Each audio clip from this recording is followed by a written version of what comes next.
Welcome back to the show. We're discussing the impact of North Korea's nuclear and missile tests and the diplomatic fallout it has caused.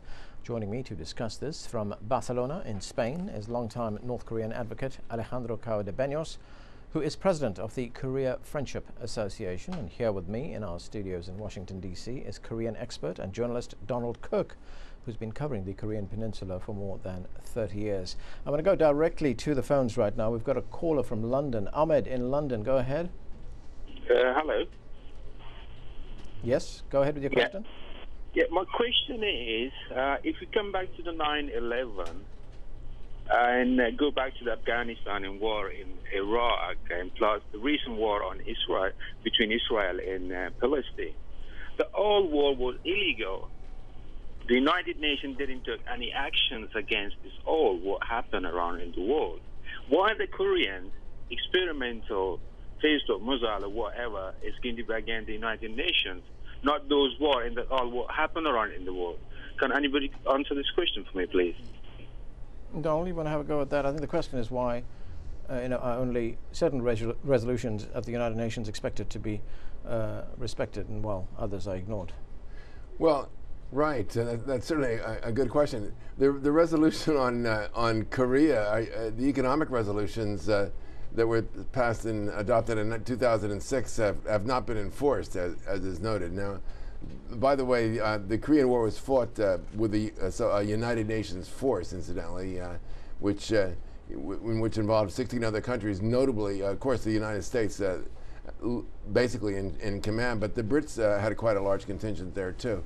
But the United Nations role in Korea has been quite interesting, and were there to be an outbreak of hostilities, which I'm not anticipating, frankly, it would be very interesting to see which direction the United Nations took and whether or not there would be a United Nations force. I kind of doubt if there would be, because I don't think that, I'm pretty sure that Russia and China and other countries on the UN Security Council, Britain and France would not be too interested in a United Nations force. But I do think that that the United Nations role could be extremely interesting, and it plays an interesting role now in terms of whether or not they're going to adopt stronger sanctions and whether or not the present sanctions can be enforced. Alejandro, after the first round of six-party talks, North Korea was taken off the United States list of nations sponsoring terrorism. Does it now not run the risk again of being put back on that list?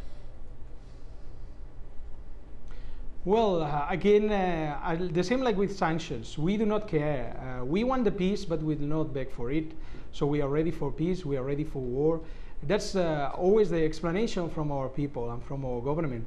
So the issue is that no matter how many sanctions, or if they return to the list of terrorists, or they use the propaganda machinery to slander our republic, the reality is that they are the first one interested. They are the one begging us to dismantle our nuclear program, while we develop our nuclear program as a sovereign process.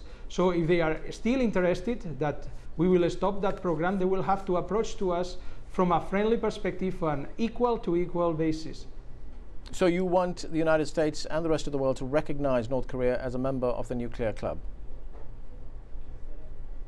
Well, it's not just that we want, it's that this is something obvious. So it's not necessary. This is just an appendix. You want just a title. That is not the important thing here.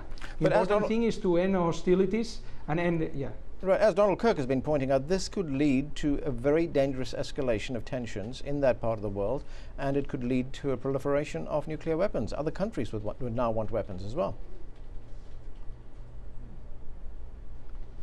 Well, we don't, other nations, each nation has its own sovereignty and its own plan. So I cannot talk for other nations in the region. But what is clear is that the assurance of the security and the survival of the Korean people, so that never can happen something like Iraq, is the key. So we need to have the arms to defend our people and our reality, our sovereignty. That's clear and has been demonstrated. United Nations will not stop the war against Iraq, will not stop the invasion of Afghanistan or any other issue. If the United States is really convinced and has interest in the area, they will manipulate the United Nations Security Council for its own benefit. This is a lesson that has been demonstrated over and over again. So we need the weapons to defend the peace. That's our clear statement. Okay, we have another caller on the line. This is Reza calling from Florida. Reza, what's your question? Hi, good afternoon. Asking a question of your distinguished guest. I want to know under what international law or God-given right France, U.S., Russia, and England, every day they're producing new generation of nuclear weapons. And in case of U.S. or Israel, they have a history of using it, low-grade uranium weapons in Afghanistan, in Gaza, and in Iraq.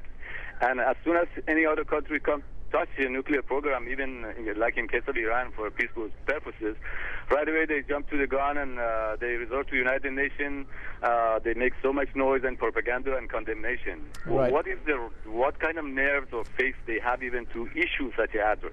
Okay. Donald, you want to have a go at that? Well, there is the Nuclear Non-Proliferation Treaty, the purpose of which is to limit, to stop the use of nuclear weapons. Obviously, there are too many nuclear weapons, and all the 5 members of the UN Security Council have them, Russia, the United States, Britain, France, China, and several other countries have them, India, Pakistan, Israel, and North Korea. I hope I haven't left anybody out. There's 9 of them. And the object is to stop the proliferation of nuclear weapons and to get the United States and Russia, among others, to reduce their nuclear stockpile.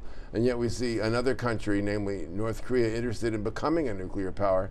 It seems rather pointless, considering that nobody's attacking North Korea, and nor is North Korea threatened with attack by anybody. The United States has issued all kinds of statements saying it has no intention of anything like the preemptive strike that North Korea talks about. Yet another issue that hasn't come up here, if I may digress just a little bit, another issue that hasn't come up here is that North Korea's nuclear program and its missile program takes a tremendous amount of money from its dilapidated economy. Here's a country in which cannot feed its own people, where hundreds of thousands are in prison, where many people are, if not on the verge of starvation, ill.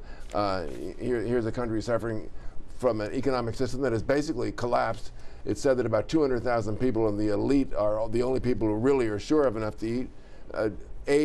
Food aid goes to the North Korean armed forces. So what are they doing spending all this money on nuclear weapons for? Can't they worry about the economy, and can't they be very happy to get rid of their nuclear weapons in return for billions of dollars as promised in aid? Why not? That's the question that I would ask. Well, that's the point I'm going to put to Alejandro. Alejandro, isn't that a valid point that Donald Kirk makes, that the North Korean economy has collapsed, it's dilapidated, as he points out, and why should they be spending money on a nuclear program at this time?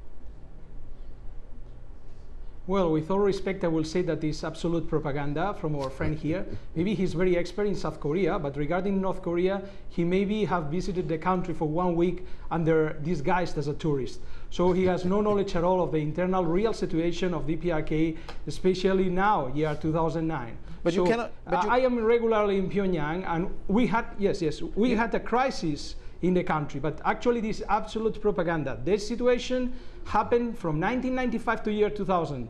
Since year 2000, our economy is perfectly recovering. All the shops around the country have all kind of foods, and there is no such starvation or problems, Sergey. Well, you can't tell us that North Korea is self-sufficient. It imports its food. Yeah, I didn't say it's self-sufficient. I mean, no country in the world can produce absolutely everything for its own people. We try to be as much self-sufficient as possible. That's why even today, 2009, we have a full socialist system. So we try to develop our economy, try to build our own industry, try not to depend so much in foreign superpowers, but obviously we have to import and we have to commerce with other countries. I never said that we are fully or completely self-sufficient. This is impossible. Well, Alejandro makes it sound like North Korea is a bit like Switzerland or Sweden. Is that the case? Well, I just want to say Alejandro is correct in one respect.